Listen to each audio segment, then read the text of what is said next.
Good morning, everyone. Today we are going to start with research methodology. Now, this subject is very important. Final year का subject है और सबसे important बात actually क्या होता है ना, जब A I P G T entrance हम देते हैं तो वहाँ पर रिसर्च एंड स्टैट्स के ऊपर 5 क्वेश्चंस आते हैं, आयुष जी के ऊपर 5 क्वेश्चंस आते हैं और बाकी जो रेस्ट ऑफ दी अपना मॉडर्न टॉपिक है, फॉर एग्जांपल जो भी अपना मतलब मेडिसिन सर्जरी एंटी ऑप्थेल्म वगैरह, वो सब मिलाकर 15 से 20 क्वेश्चंस आते हैं। तो क्या होता है, इवन आयुष जीके का जो मतलब सिलेबस है वो कोई वेल डिफाइंड नहीं है। जो भी अपडेट्स हो रहे हैं, जो भी आयुष के बारे में मतलब जितने भी नॉलेज है, उन सभी के ऊपर कुछ भी क्वेश्चंस पूछा जा सकता है। एंड इवन वी नो कि मतलब मेडिसिन सर्जरी ऑप्थेल्मी टी इनका सिलेबस भी मतलब बहुत वास्ट है। तो उनके ऊपर ठीक है, हर एक सब्जेक्ट के ऊपर वी कैन से 2 के आसपास क्वेश्चंस आ जाते हैं कि मेडिसिन के ऊपर 2, सर्जरी के ऊपर 2, पीडिया के ऊपर 2, गायनियोप्स के ऊपर 2-3, है ना, एफ एफ डी के ऊपर 2, इवन पी एस एम के ऊपर 2, एनाटमी फिजियोलॉजी के ऊपर मतलब एक आधा क्वेश्चन आ गया तो आ गया। तो सिलेबस ज़्यादा है, क्वेश्चंस कम है। बट रिसर्च का कैसे होता है, रिसर्च का सिलेबस इज वेल डिफाइंड, है ना, लिमिटेड टॉपिक्स है और क्वेश्चंस 5 क्वेश्चंस आने वाले हैं, है ना। तो इसके लिए आप रिसर्च और स्टैट्स के ऊपर बहुत ही अच्छी तरह से तैयारी करोगे। स्कोरिंग सब्जेक्ट है, बातों को समझना है यहाँ पर। ये आयुर्वेद जैसा तो है नहीं जहाँ पर भी नो कि मतलब बात के पित्त के कफ के गुण क्या है, रस क्या करने वाले हैं एंड ऑल डैट, वो सब टॉपिक्स अपने क्लियर होते हैं। रिसर्च एंड स्टैट्स ये अपने लिए नया टॉपिक होता है। तो इसके लिए यहाँ पर बातों को समझना इज वेरी इंपॉर्टेंट। और स्कोरिंग सब्जेक्ट है, लिमिटेड सिलेबस है, जहाँ पर मतलब 5 क्वेश्चंस बनने वाले हैं, तो इसके लिए आप इसको बहुत ही अच्छी तरह से करोगे। Okay, so today we are going to start with research का डेफिनेशन। तो यहाँ पर हो तो एक डेफिनेशन दे रहे हैं, बट पहले हम बेसिक बात देखेंगे, उसके बाद हम जाएंगे, है ना। Research normally what is research, तो बोले research aims at finding out the new facts और verification of the old facts, है ना। पहले तो एक बात ध्यान में रखना है, रिसर्च का मतलब हमेशा ये नहीं होता है कि नई बातों को खोजना करके। कभी कभी ऐसी भी बात होती है जो पुरानी बात है, जिसको अपने को वेरीफाई करना होता है, कि दुनिया को दिखाना होता है कि भाई ये सच है करके। अब फॉर एग्जाम्पल पहले क्या होता था, आज से वीकेंड से 15-20 साल पहले तक, जहाँ पर आयुर्वेद का इतना ग्लोबल एक्सेप्टेंस नहीं था, तो हम ये बोलकर चला देते थे कि आचार्य चिरक ने कहा है, आचार्य सुश्रुत ने कहा है, आप्त वचन है, तो आप्त वचन है तो सही ही होगा और हम उसको डायरेक्टली यूज करेंगे करके, है ना। ये चल जाता है एज सच प्रैक्टिस में अपने।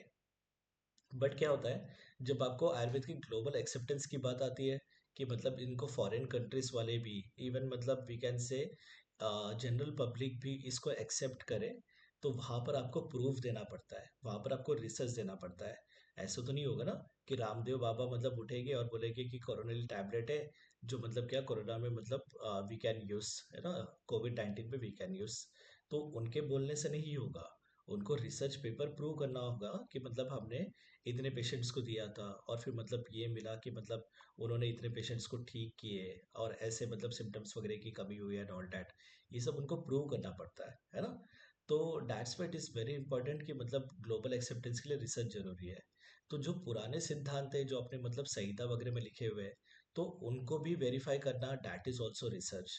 कि उनको भी मतलब पुनः स्थापित करना कि भाई, कि ये जो वी कैन से चरक में सुश्रुत में जो त्रिदोष सिद्धांत कहे गए, जो पंचमहाभूत सिद्धांत कहे गए, जो दोषों की वृद्धि क्षय के लक्षण वगैरह बताए गए, दे आर ऑल राइट, है ना। तो ये भी जब आप वेरीफाई कर रहे हो ओल्ड फैक्ट्स को, दैट इज ऑल्सो रिसर्च। क्योंकि नाम ही है रिसर्च, कि मतलब क्या, जिसको फिर से मतलब क्या करना, सर्च करना, कि मतलब खोज करना, टू गेन अवर नॉलेज या to increase the knowledge we can say. तो रिसर्च क्या है, तो एक तो verification of the old facts, जो पहले से अपने सिद्धांत वगैरह उसको पुनः मतलब क्या करना, अपने को स्थापित करना है, प्रूव करना है, या फिर कुछ नए फैक्ट्स को इन्वेंट करना है जो अभी तक अपने को पता नहीं था, है ना। तो रिसर्च में दोनों बात आती है, verification of the old facts and finding out the new facts. Okay, तो रिसर्च करते कैसे, तो यहाँ पर हम पहले एक तो हाइपोथेसिस बनाते हैं, है ना। पहले we will take a educated guess, या फिर मतलब कोई एक टेंटेटिव स्टेटमेंट बना देंगे जो अपने को लगेगा कि ये ठीक है ना। फॉर एग्जाम्पल हमने एक स्टेटमेंट बना दिया हाइपोथेसिस कि निशाम्ल की चूर्ण एक्ट्स ऑन, कि मतलब निशाम्ल की चूर्ण का हाइपोग्लाइसेमिक इफेक्ट होता है डायबिटिस मेलाइटस 2 में, है ना। तो ये अपना हाइपोथेसिस हो गया, दैट इज एन स्टेटमेंट जहां पर आप सोच रहे हो कि भाई निशाम्ल की चूर्ण डायबिटिस मेलाइटस 2 में ब्लड शुगर लेवल को कम करेगा। अब आपको इसको प्रूव करना है ना। तो वहाँ पर definitely you will take patients, उनको ग्रुप में डिवाइड वगैरह करोगे, आप उनको निशा अम्ल चून दोगे, है ना। तो उसके बाद क्या होगा, उसके बाद आप डेटा को कलेक्ट करोगे कि ठीक है कि बिफोर ट्रीटमेंट मतलब पेशेंट्स के ब्लड शुगर लेवल क्या थे, आफ्टर ट्रीटमेंट पेशेंट्स के ब्लड शुगर लेवल्स वगैरह क्या है करके। फिर उसको आप एनालाइज करोगे और फिर आप उसको इंटरप्रेट करोगे। व्हाट इज एनालाइज, कि मतलब क्या हुआ करके, है ना। कि पहले इतने ब्लड शुगर लेवल थे, अभी इतने ब्लड शुगर लेवल है, और इस एज में ब्लड शुगर लेवल हम देख रहे हैं कि मतलब इतना इतना हो रहा है ऑल डैट। ये सब आप एनालाइज करोगे, फिर आप फाइनली उसको इंटरप्रेट करोगे कि ठीक है, निशा अम्ल की चून देने के बाद में हमने पाया कि पेशेंट्स जो डायबिटीज मेलाइटस 2 के थे, उनका ब्लड शुगर लेवल नॉर्मल हुआ है, या वी कैन से कि जो एवरेज फॉर एग्जांपल अगर 330 था तो उनका मतलब 240 तक आ रहा है ऑल डैट। ये आप इंटरप्रेट करोगे, है ना। तो ये हम करें to answer a certain question और सॉल्व अ प्रॉब्लम, है ना। यहाँ पर एक जो मैंने एग्जांपल दिया वहाँ पर एक प्रॉब्लम को सॉल्व कर रहे थे, जहाँ पर डायबिटीज मेलाइटिस 2, जहाँ पर ब्लड शुगर लेवल बढ़ा हुआ है, वो एक प्रॉब्लम है, तो प्रॉब्लम को सॉल्व कर देंगे।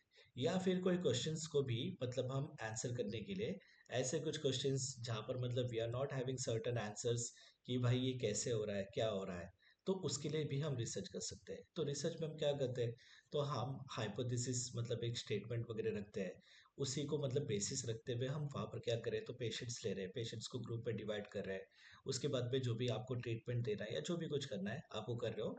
उसके बाद आप डेटा को कलेक्ट करोगे, डेटा को एनालाइज करोगे एंड डेटा को इंटरप्रेट करोगे। अब ये पूरा A to Z ही है, ये बहुत ही शॉर्ट में मतलब रिसर्च की डेफिनेशन चल रही है। ये रिसर्च के खाली स्टेप्स नहीं है, रिसर्च के स्टेप्स हम बहुत ही डिटेल पे देखेंगे।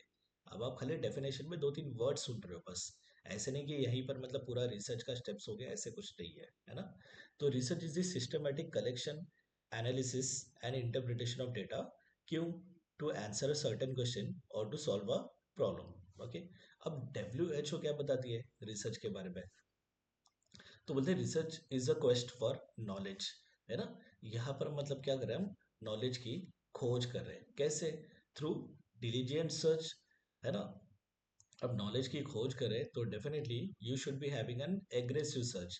ऐसे नहीं कि बैठे बैठे दिन भर बैठे हुए एक आधा बुक देख लिया, है ना, एक आधे मतलब हमने मतलब कुछ एक्सपेरिमेंट्स कर लिए या पेशेंट्स वगैरह देख लिए, ऐसे नहीं होगा। It should be a through diligent search, जहाँ पर मतलब आप एग्रेसिव सर्च कर रहे हो, अच्छे खासे बुक्स को आप रेफर कर रहे हो, है ना, अच्छे खासे आप इंटरनेट के आर्टिकल्स वगैरह पढ़ रहे हो, है ना। तो it should be through diligent search, या फिर कोई इन्वेस्टिगेशंस के थ्रू, या कोई एक्सपेरिमेंट के थ्रू, है ना, एम्ड एट डिस्कवरी, है ना, कि मतलब जो पहले से बात है वहां पर हम मतलब उसको प्रूव कर रहे हो, तो डैट इज योर डिस्कवरी। या फिर न्यू नॉलेज का interrelation. What is interrelation, तो that is cause and effect relation, है ना, कि ये कैसे हो रहा है, क्यों हो रहा है करके, है ना। कॉज एंड इफेक्ट, जिसको हम कार्य कारण सिद्धांत करके बोलते हैं, है ना। कार्य कारण सिद्धांत तो सभी ने पढ़ा होगा। ओके। तो यहाँ पर हम कॉज इज अपना कारण, है ना, इफेक्ट इज अपना कार्य। तो जहाँ पर हम कार्य कारण सिद्धांत बना रहे हैं, हम देख रहे हैं कि भाई वात क्या कर रहा है, तो वात मतलब शरीर में रुक्षता लेके आ रहा है। ओके। तो वात इज द कॉज। ओके।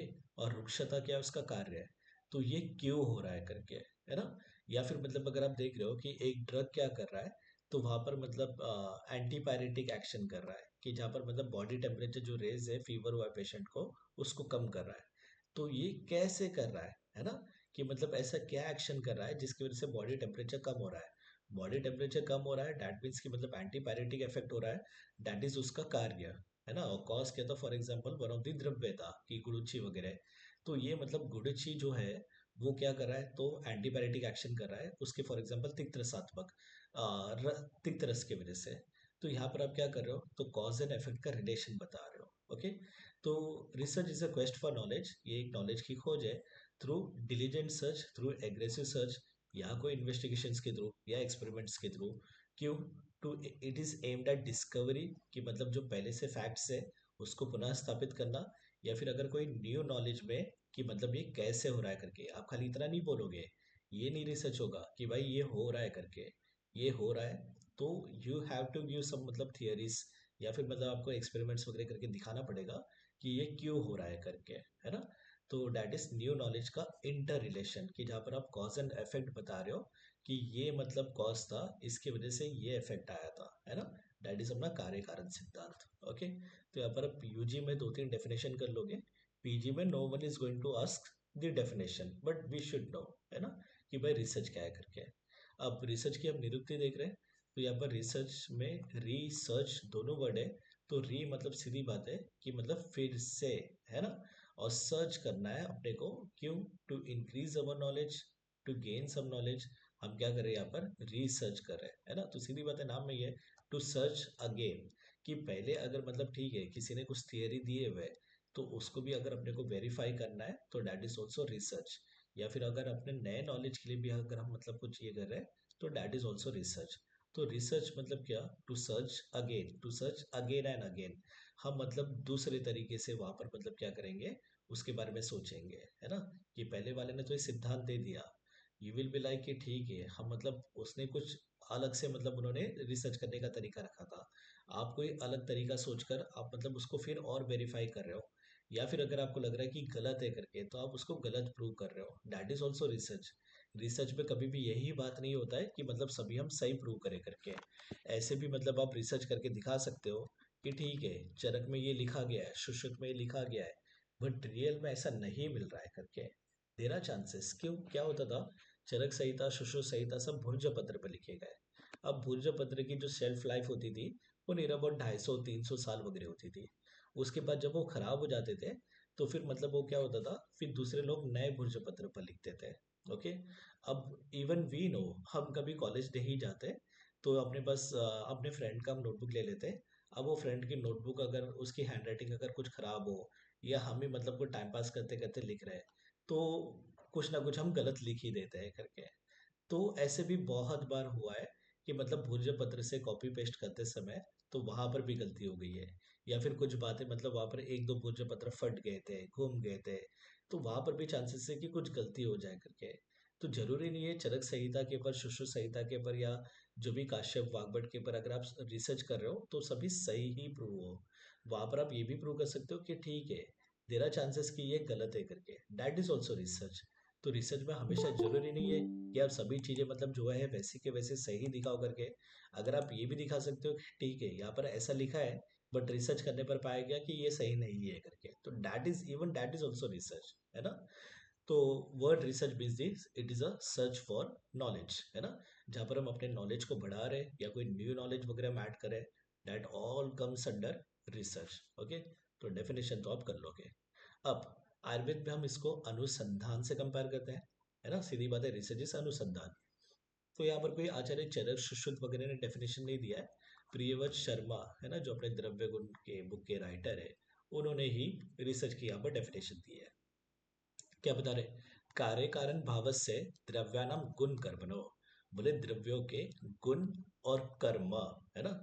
गुण इस अपना क्या, तो कारण, कर्म इस अपना क्या, तो कार्य, है ना। बोले द्रव्य के गुण कर्म में कार्य कारण भाव स्थापित करना, है ना, किसके द्वारा, परीक्षा करके, है ना।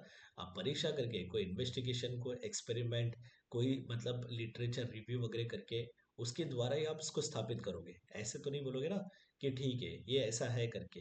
भाई ये ऐसा है कैसे, जब आपने कोई एक्सपेरिमेंट्स किया होगा, जब आपने कोई इन्वेस्टिगेशन किया होगा, जब आपने मतलब कोई मतलब वही है रिसर्च वगैरह किया होगा, उसके द्वारा ही आप स्थापित करोगे। तो डैट इज कॉल्ड एज अनुसंधान या रिसर्च, है ना। जहाँ पर हम द्रव्यों के गुण कर्मों में कार्य कारण भाव स्थापित कर रहे हैं, कार्य कारण सिद्धांत स्थापित कर रहे हैं, परीक्षा करके, है ना, डैट इज इंपॉर्टेंट, परीक्षा करके, through some investigation, through some experiments, तो उसको हम क्या बोलेंगे, अनुसंधान बोलेंगे, है ना।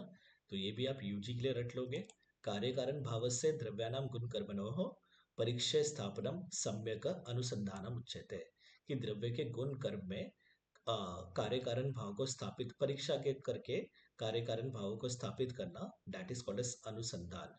अभी हम अनुसंधान के मल्टीपल पर्याय वगैरह देखते हैं, है ना, कि अन्वेषण, गवेषण, पर्यवेक्षण, शोध वगैरह करके ऐसे हम मल्टीपल चीजें देखते हैं। तो पहले हम देख रहे हैं अनुसंधान की निरुक्ति देख रहे हैं, डेफिनेशन तो हमने देख लिया। निरुक्ति में क्या बताते हैं कि अनुसंधान, अब कहीं पर स्पेसिफिक नहीं दिया हुआ है बट खाली वर्ड्स को हम तोड़कर देखेंगे। तो अनु मतलब होता है अनंतर, पश्चात, भी नो ना, अनुपात। वैसे अनुपान में हम अनुसह पश्चात दिए थे इति अनुपान हम करके देखते हैं कि मतलब जो मेडिसिन के साथ में या बाद में दिया जाता है तो डेट इज अनुपान। बट अनु नॉर्मली होता है कि बाद में, है ना। तो यहाँ पर हम देख रहे हैं अनु मतलब अनंतर के डेट इज पश्चात। संधान मतलब क्या? तो संधान के यहाँ पर तीन वर्ड्स हम ले सकते हैं, तीन मीनिंग ले सकते हैं। एक तो खोज, एक तो सम्यक ज्ञान, या फिर मतलब जोड़ना। ये सब यूजी बेसिस पे ही है अभी तक पीजी बेसिस पे कुछ नहीं है, खाली सुनो, है ना। तो यहाँ पर हम देख रहे हैं अनु मतलब अनंतर डेट इज पश्चात। खोज, अब फॉर एग्जाम्पल एक कोई संहिता में कुछ बात लिखी हुई थी, ओके।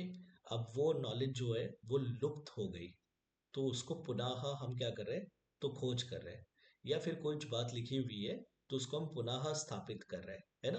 फिर से जो लिखी हुई है उसके बाद उसको फिर से स्थापित कर रहे हैं। या कोई कोई नॉलेज जो लुप्त हो गई थी उसको फिर से हम खोज रहे हैं, तो डेट इज पश्चात खोज। कि पहले कुछ बातें मतलब थियरीज वगैरह दी गई थी, आप उसको फिर से मतलब क्या कर रहे हो, तो वेरीफाई कर रहे हो। या कुछ पहले मतलब नॉलेज था जो लुप्त हो गया है, आप उसको फिर से मतलब रिसर्च करके वापस रख रहे हो। तो डेट इज अनंतर खोज, पश्चात खोज। कि नॉलेज पहले से था, लुप्त हो गई थी, या फिर आप उसको वेरीफाई कर रहे हो, तो that will be called as अनंतर खोज की पश्चात खोज। या फिर मतलब क्या, सम्यक ज्ञान। कि ठीक है कुछ मतलब टॉपिक्स दिए हुए हैं, अब आप उसको वेरीफाई कर रहे हो, आप ये बता रहे हो कि हाँ भाई ये जो मतलब दिया हुआ है, ये जो मतलब थियरी दी हुई है, ये पंचमहाभूत त्रिदोष सिद्धांत वगैरह दिए हुए हैं, ये ठीक है करके। या फिर आप अभी कुछ थियरी दिए हुए बट वो थियरी में आप और ऐड कर रहे हो कि ठीक है वाद के कुछ गुण दिए हुए हैं, अब वहां पर आप मतलब क्या कर रहे हो, नए मतलब ऐसे कुछ मतलब वहां पर गुण वगैरह ऐड कर रहे हो थ्रू सम रिसर्च। ऐसे नहीं कि हम उठेंगे एक दिन और बोलेंगे रात में सपना आया था और वहां पर मतलब ये पाया गया कि मतलब वाद के ये गुण वगैरह भी होते हैं करके, है ना, कर्ता भी होती है, विषयता वगैरह भी होती है। जैसे एक बात बता रहा हूँ, तो ऐसे नहीं होगा थ्रू रिसर्च, मतलब वहां पर क्या करोगे आप, जो भी नॉलेज है उसमें ऐड करोगे, है ना। तो अनुसंधान, यहाँ पर अनु मतलब अनंतर पश्चात। तो संधान कैन बी मेंट खोज, सम्यक ज्ञान, या फिर मतलब क्या, जो एग्जिस्टिंग नॉलेज है उसमें हम नॉलेज को ऐड करना, डेट इज जोड़ना, है ना। उसके बाद हम देख रहे हैं अन्वेषण। एशन मतलब इच्छा होती है, ये अपने को पता ही है ना। हम त्रिश्रेष्णी अध्याय देखते हैं, त्रिश्रेष्णी अध्याय देखते हैं, जहाँ पर हम देखते हैं तीन प्रकार की एषणा, तीन प्रकार की अपनी इच्छा है करके, है ना। तो व्हाट इज अन्वेषण, तो अन्वेषण मतलब खोज की इच्छा, है ना। व्हाट इज पर्येषण, तो यहाँ पर भी खोज की इच्छा है, बट परि मतलब क्या होता है कि चारों ओर से, ओके। अब चारों ओर से मतलब केवल चार नहीं और होती है कि मतलब ईस्ट वेस्ट नॉर्थ साउथ, चारों ओर मतलब सभी डायरेक्शन से, है ना। वहाँ पर नॉर्थ ईस्ट भी आ जाएगा, साउथ ईस्ट भी आ जाएगा, है ना, साउथ वेस्ट भी आ जाएगा, नॉर्थ वेस्ट भी आ जाएगा, ऑल दैट सभी की बात है। तो चारों ओर से मतलब सभी तरीके से। हम खाली दिमाग में अपना एक ही कॉन्सेप्ट नहीं रखेंगे कि ठीक है ऐसे ही अपने को जाना है करके। हम चारों तरफ से अपने दिमाग को ओपन रखेंगे कि देर आर मल्टीपल ऑप्शंस, ऐसे भी हो सकता है, ऐसे भी हो सकता है, ऐसे भी हो सकता है ना। तो डेट इज कॉल्ड एज परिएशन। परि मतलब होता है कि चारों तरफ से। जैसे मॉडर्न वाले बोलते हैं कि पेरिफेरल, है ना, एक होता है अपना सेंटर, दूसरा होता है पेरिफेरल कि उसके आसपास के जो भी सब। यहाँ पर भी हम परि करके मतलब देख रहे हैं चारों तरफ से। तो बोले चारों तरफ से जब हम खोज करने की इच्छा कर रहे हैं, we are having an open mind, कि जहाँ पर सभी पॉसिबिलिटीज हो सकती है, कि सही भी हो सकता है, गलत भी हो सकता है ना, कुछ भी हो सकता है। तो डेट इज कॉल्ड इंस्पिरेशन। आप जब रिसर्च करोगे तो यू वोंट बी हैविंग कि मतलब नहीं ऐसे ही होगा करके, ये नहीं होगा।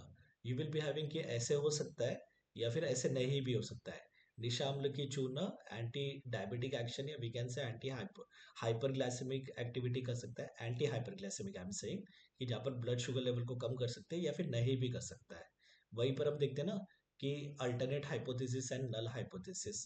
तो you are having an open mind कि भाई चारों तरफ से हम रिसर्च कर रहे हैं, कुछ भी मतलब पॉसिबिलिटीज हो सकती है करके, है ना। तो आप खाली एक ही बुक को लेकर नहीं बैठोगे, एक ही तरीके से नहीं करोगे। You will be having an open mind जहाँ पर आप चारों तरफ से क्या कर रहे हो, तो यहाँ पर रिसर्च कर रहे हो, तो डेट इज परिएशन, कि चारों ओर से मतलब खोज की इच्छा करना, ओके। उसके बाद हम देख रहे हैं गवेषण। अब यहाँ पर गवेषण का दो मीनिंग आता है। एक होता है गो भी ही इंद्रिया, इंद्रिया भी ही।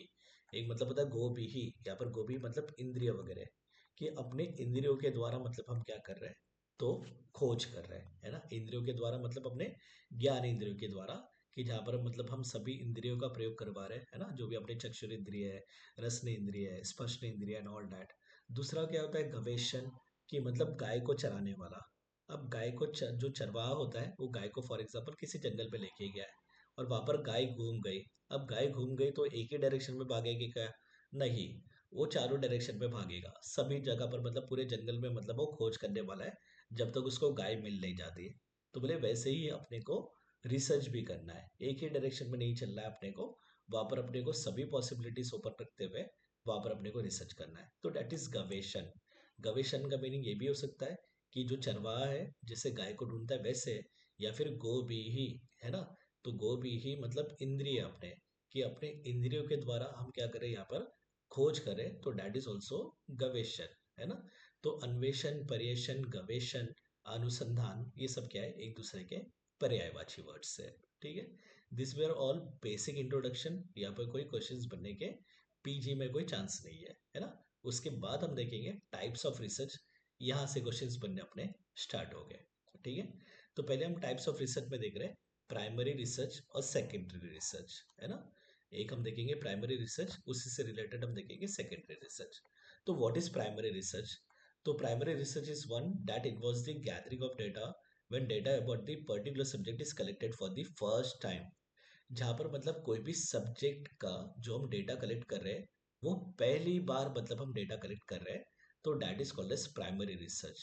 ओके, अब फॉर एग्जांपल आप कोई हॉस्पिटल में जा रहे हो, वो हॉस्पिटल में उस दिन में कितने ज्वर के पेशेंट एडमिट हुए या वी कैन से मलेरिया के पेशेंट एडमिट हुए, तो उनका एक रजिस्टर मेंटेन होगा, है ना। पेशेंट की हर एक पेशेंट की अलग अलग फाइल तो होगी, नो डाउट। एक रजिस्टर भी मेंटेन होगा कि आज कोविड 19 के इतने पेशेंट आए, है ना। आज मलेरिया के इतने पेशेंट आए, आज ट्यूबरकुलोसिस के इतने पेशेंट आए, है ना। तो ये उनका डेटा पहली बार कलेक्ट हो रहा था, तो that is called as primary research, है ना। बट वही हॉस्पिटल का रजिस्टर अगर आप वहां से आपने मतलब वहां पर से उनसे लिया और आपने दिखाया कि ठीक है कि लखनऊ के बलरामपुर हॉस्पिटल में आज मतलब क्या हुआ, तो वहां पर मतलब इतने इतने पेशेंट आए थे। अब डेटा आपने कलेक्ट किया था क्या? नहीं, डेटा किसी और ने कलेक्ट किया था। वहां पर आपने दिखाया कि ठीक है इस हॉस्पिटल में इतने इतने पेशेंट्स आ रहे हैं, इसके मतलब ट्यूबरकुलोसिस के इतने हैं, मलेरिया के इतने हैं, all that. That will be called as secondary research, कि किसी और ने डेटा कलेक्ट किया था अपने रिसर्च के लिए, अब वो डेटा आप यूज कर रहे हो, तो उसको हम क्या बोलेंगे? सेकेंडरी रिसर्च, है ना। तो जहां पर कोई भी सब्जेक्ट से रिलेटेड डेटा को जब पहली बार कलेक्ट किया जाता है, तो that will be called as primary research, है ना। तो प्राइमरी रिसर्च में there is gathering of data, है ना। कोई भी एक पर्टिकुलर सब्जेक्ट के बारे में जहाँ पर वो पहली बार कलेक्ट किया जाता है, तो उसको हम क्या बोलेंगे? Primary research. तो इसके लिए इसको पब्लिश कौन करेगा? जो मतलब जिसने पहली बार कलेक्ट किया था डेफिनेटली वो ही पब्लिश करेगा। अब फॉर एग्जाम्पल आपका एक हॉस्पिटल है या आप एक हॉस्पिटल में काम कर रहे हो, वहां पर मतलब यू आर सेइंग कि मतलब एक्जिमा के पेशेंट्स बहुत सारे आ रहे हैं, है ना। तो वहां पर आपने क्या किया, जो भी एक्जिमा के पेशेंट्स आ रहे हैं आपने सोच लिया कि 30 पेशेंट्स मैं लेने वाला हूँ रैंडमली, और उसके ऊपर मतलब आपका जो भी आपने लेप वगैरह बनाया था वो आप देने वाले हो। तो आपने मतलब एक्जिमा के पेशेंट्स को डायग्नोस किया, उनको अपना जो भी लेप बनाया था, जो भी एक्स एक हम बोल देंगे विचर्ची का हर लेप आपने बनाया था, वो आप मतलब उनको दे रहे हो। और फिर बाद में आप देख रहे हो कि मतलब बिफोर आफ्टर जो भी मतलब उनके सिम्टम्स वगैरह थे, इसमें क्या चेंजेस आए। तो यही आप ही मतलब सब कर रहे हो यहाँ पर, मतलब जो भी मतलब बिफोर आफ्टर डेटा था या फिर पेशेंट का जो भी नॉर्मल बाकी भी अदर सब डेटा था, ये सब आपने कलेक्ट किया है ना पहली बार। तो that will be called as primary research. Publish कौन करेगा? Definitely most chances are there कि आप ही करोगे करके वहां पर, है ना। कोई दूसरा नहीं करेगा। तो सीधी बात है, जो मतलब यहाँ पर डेटा को पहली बार कलेक्ट कर रहा है वो ही उसको क्या करेगा, तो पब्लिश करेगा। तो primary research it is published by who actually does it, जिसने मतलब इसको कलेक्ट किया था वो ही क्या करेगा, इसको पब्लिश करेगा। Primary research provide data for secondary research. अब प्राइमरी रिसर्च का जो डेटा है वो सेकेंडरी रिसर्च में यूज किया जा सकता है। आपने डेटा कलेक्ट किया था, आपने मतलब रिसर्च वगैरह सब कर दिया, और आपने अपना रिसर्च आर्टिकल जो था वो पब्लिश कर दिया। अब कोई दूसरा एक मतलब पर्सन था या दूसरी कोई इंस्टीट्यूट थी या दूसरा कोई ग्रुप था, उसने क्या किया, आपका डेटा यूज किया कि ठीक है कि मतलब इस हॉस्पिटल में इतने पेशेंट्स आए थे, या वी कैन से कि लखनऊ में डायबिटीज के इतने पेशेंट्स मतलब पाए जाते हैं करके, तो ये मतलब क्यों हो रहा है। तो फिर वो मतलब बता रहा है, देर आर मतलब कि वो सर्टन मतलब एक्सप्लेनेशन दे रहा है कि यहाँ पर मतलब जंक फूड्स ज़्यादा खा रहे हैं एंड ऑल डैट। उसने क्या किया वहाँ पर आपके डेटा को यूज़ किया, तो that will be called as secondary research. उसने डेटा को खुद से कलेक्ट नहीं किया था, भले ही उसके बारे में वो दूसरा कुछ मतलब ये बता रहा है, ओके, बट उसने दूसरे के डेटा को यूज़ किया, तो वहाँ पर सेकेंडरी रिसर्च। अब फॉर एग्जांपल आप मतलब जा रहे हो लखनऊ के कोई भी डिस्ट्रिक्ट हॉस्पिटल में जा रहे हो, किधर भी जा रहे हो, और वहाँ से मतलब आप डेटा लेके आ रहे हो कि यहाँ पर मतलब क्या, हर एक दिन मतलब 40 बच्चे पैदा हो रहे हैं करके, तो that will B secondary research. आपने वहाँ पर डेटा कलेक्ट किया था क्या कि आज इतने इतने बच्चे पैदा हो रहे करके? नहीं, वहाँ का जो भी स्टाफ था, वहाँ पर जो भी मतलब नर्सिंग स्टाफ था या डॉक्टर्स वगैरह थे, वो डेटा को मेंटेन कर रहे थे। आपने उस डेटा को यूज किया, तो प्राइमरी डेटा को यूज करने वाले they will be called as secondary research, है ना। जो प्राइमरी डेटा को कलेक्ट कर रहा है दैट इज अपना प्राइमरी रिसर्च, जो पहली बार कलेक्ट कर रहा है वही उसको पब्लिश करेगा, और प्राइमरी डेटा को सेकेंडरी रिसर्च में यूज किया जा सकता है। और ये बहुत ही कॉमन बात है, फिर से वो बोलेंगे कि फिर से हम क्यों कलेक्ट करते हैं बैठे करके, जो पहले हो चुका है उसको हम यूज कर रहे हैं। तो इसके लिए प्राइमरी जो रिसर्च होती है वो डेटा देती है सेकेंडरी रिसर्च के लिए। अब प्राइमरी रिसर्च के कुछ एग्जांपल्स देख रहे हैं, दिस आर इंपॉर्टेंट, यहाँ पर क्वेश्चंस बन सकता है। एक तो थीसिस, जब भी आप मतलब कोई पोस्ट ग्रेजुएशन कर रहे हो या पीएचडी वगैरह डॉक्टरेट की वगैरह कोई डिग्री कर रहे हो, तो वहां पर आपको एक मतलब रिसर्च करना होता है ना, जिस पर हम थीसिस या डेजर्टेशन करके लिखते हैं कि आपने मतलब ये आपका हाइपोथेसिस था, इतने इतने आपने पेशेंट्स लिए थे, ऐसे ऐसे मतलब आपने ग्रुप में डिवाइड किए थे, ये ट्रीटमेंट दिया था, ऐसे ऐसे हमने डेटा को कलेक्ट किया था, डेटा को हमने एनालाइज किया, इंटरप्रीट किया, है ना, जहाँ पर मतलब आपका कंक्लूजन डिस्कशन वगैरह सब आपने लिखा हुआ होता है, तो दैट इज थीसिस। आपने किया, आपने लिखा, तो that's why it is primary research, okay.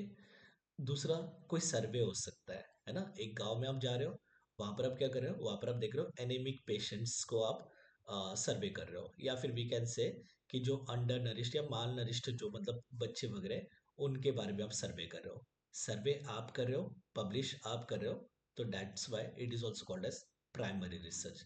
या आप कोई क्लिनिकल ट्रायल कर रहे हो, है ना, आपका हॉस्पिटल या कोई हॉस्पिटल में आप जॉब कर रहे हो, तो वहां पर आप मतलब देख रहे हो कि इतने डायबिटिक के पेशेंट्स आ रहे हैं, जिनके ऊपर मॉडर्न मेटफॉर्मिन या ग्लिबिप्राइड वगैरह जो भी चल रहा है उसके ऊपर कोई खास इफेक्ट नहीं हो रहा है ना। तो आपने कुछ आयुर्वेद के योग मतलब उठा लिए, फॉर एग्जांपल आपने उठा लिया फलत्रिकादिक्वात, है ना, या फिर मदवास और वीनो हम प्रमेह वगैरह में यूज करते हैं, निशामल की चूर्ण वगैरह करके, ये आपने उनको देकर देखा और देखा कि मतलब ब्लड शुगर लेवल में क्या चेंजेस वगैरह आ रहे हैं, तो ये क्लिनिकल ट्रायल आपने किया, ओके, डेटा आपने कलेक्ट किया, आपने पब्लिश किया, तो that's why it is a primary research. वैसे ही observational study, there is a difference between experimental research and observational research, है ना, ये हम आगे देखेंगे। ऑब्जर्वेशनल स्टडी में आप कुछ इंटरवेंशन नहीं करोगे, आप जैसा है वैसे ही लिखोगे।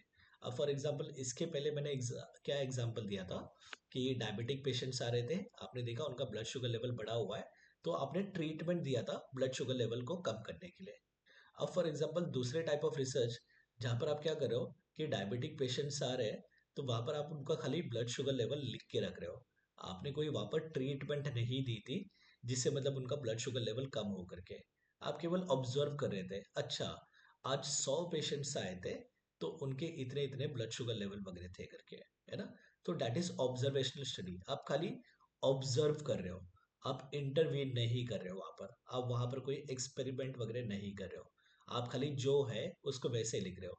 एक गांव में चले गए, आपने खाली ये देखा कि उस गांव में फॉर एग्जांपल 100 लोग थे, तो 100 में से 25 स्मोकर्स थे, आपने उनको ये नहीं बोला स्मोकिंग मत करो, आपने उनको मतलब कोई ऐसे ड्रग्स नहीं दिए जिसकी वजह से उसकी स्मोकिंग छूटे करके, आपने खाली ऑब्जर्व किया, ठीक है, इस गांव में 100 लोग थे जिसमें से 25 स्मोकिंग करते करके, तो दैट इज ऑब्जर्वेशनल स्टडी, जहां पर आप मतलब कोई अपनी टांग नहीं अड़ा रहे हो, जहां पर आप कोई इंटरवेंशन नहीं कर रहे हो, है ना, तो that will be observational study.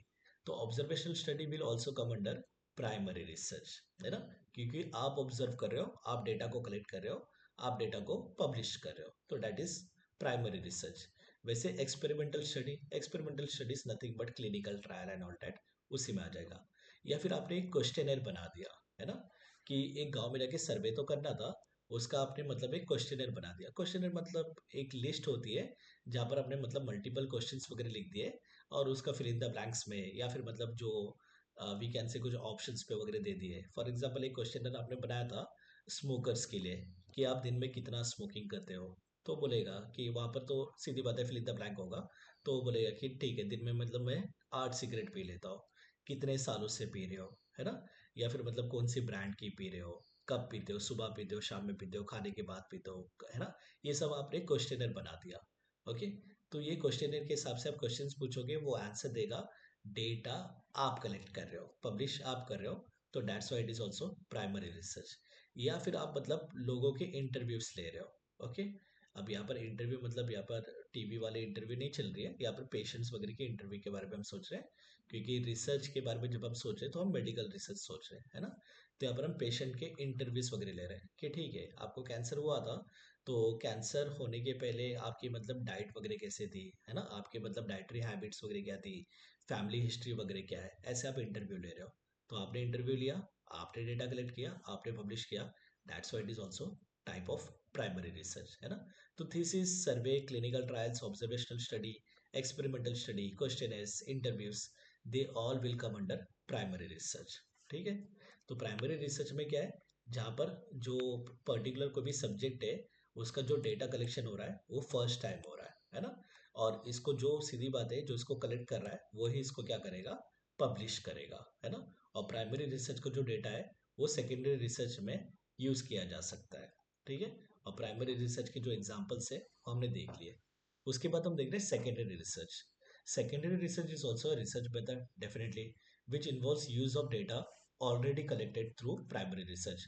Primary research में जो डेटा कलेक्ट किया जा चुका है उसको यूज जब किया जाता है तो that is called as secondary research, है ना? नाम में ही है सेकेंडरी, कि प्राइमरी रिसर्च में जो डेटा कलेक्ट किया गया था उसको जब यूज किया जाता है तो डैट इज सेकेंडरी रिसर्च। अब यहाँ पर सेकेंडरी रिसर्च के जो एग्जाम्पल्स है they are very important. Direct आ जाएगा सिस्टमैटिक रिव्यू। कौन से टाइप का रिसर्च है, सेकेंडरी और प्राइमरी, तो you will say secondary. Meta analysis, review journals, ये सब कौन से सेकेंडरी, तो यहाँ पर मिक्स करके दे देंगे। ओके, कि इनमें से कौन सा सेकेंडरी रिसर्च का टाइप नहीं है करके, है ना? तो systematic review, observational study, review journals, Meta analysis, तो आप बोलेंगे ऑब्जर्वेशनल स्टडी नहीं है। Observational study is a type of primary research. आप ऑब्जर्व कर रहे थे, आपने मतलब क्या किया, डेटा कलेक्ट किया, आपने डेटा को एनालाइज किया, इंटरप्रेट किया और पब्लिश किया, तो that's was an we can say primary research. Okay, अभी हम देख रहे हैं सेकेंडरी रिसर्च में तीन एग्जांपल्स हम देख रहे हैं, systematic review, Meta analysis, review journals. अब हम देखेंगे what is systematic review, Meta analysis, review journal, इनके बारे में हम कुछ बातें समझेंगे कि क्या है एग्जैक्टली। ओके, अब फॉर एग्जांपल आपने एक डेटाबेस ले लिया, है ना?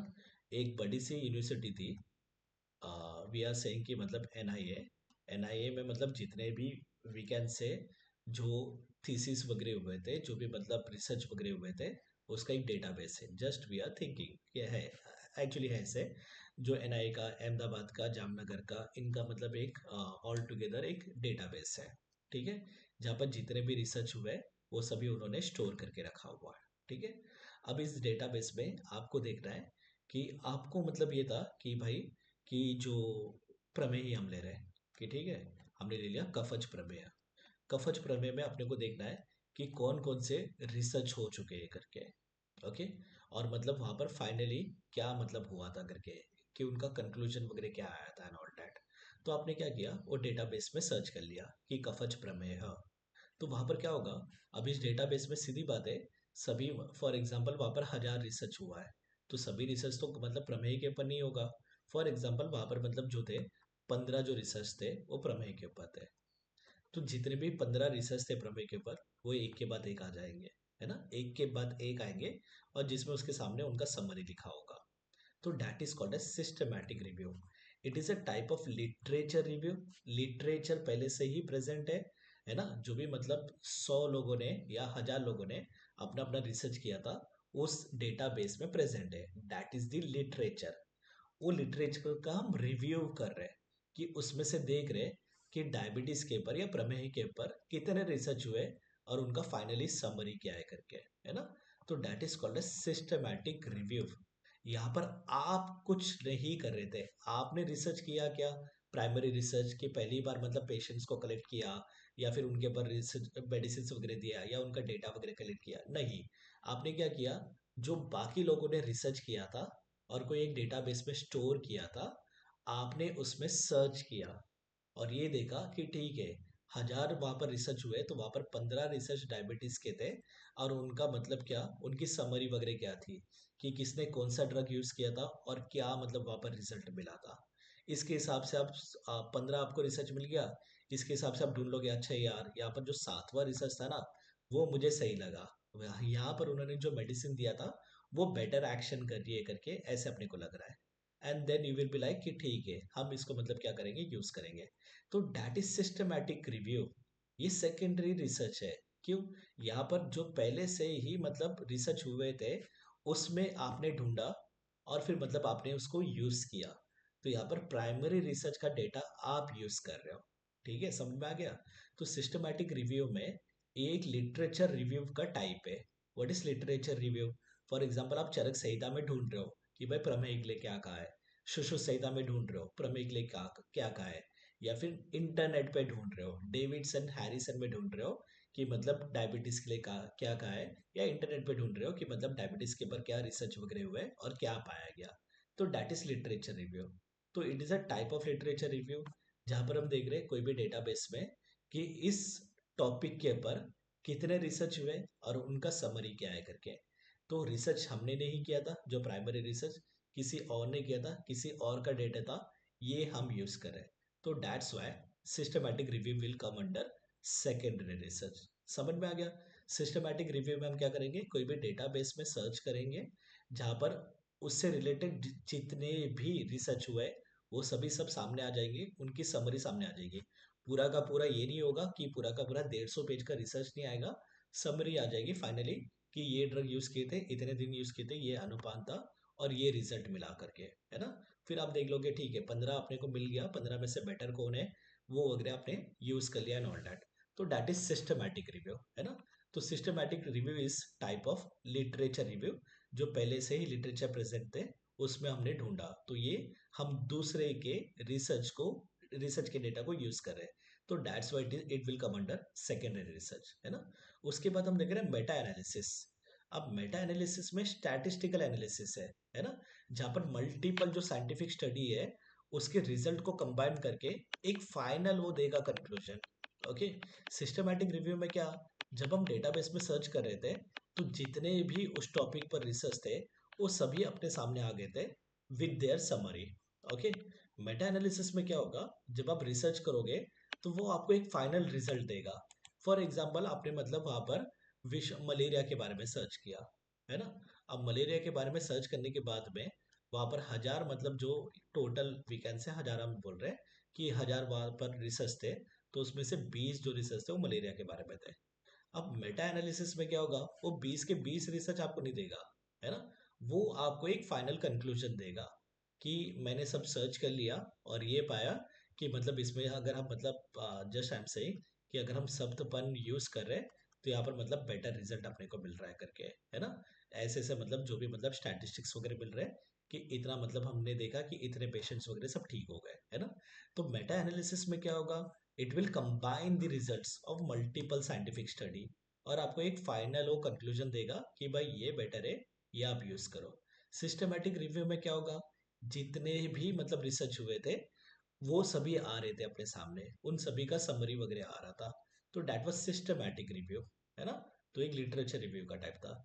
मेटा एनालिसिस में क्या हो रहा है, यहाँ पर स्टैटिस्टिकल एनालिसिस कर रहा है, वो खुद ही कर रहा है डेटाबेस में, है ना।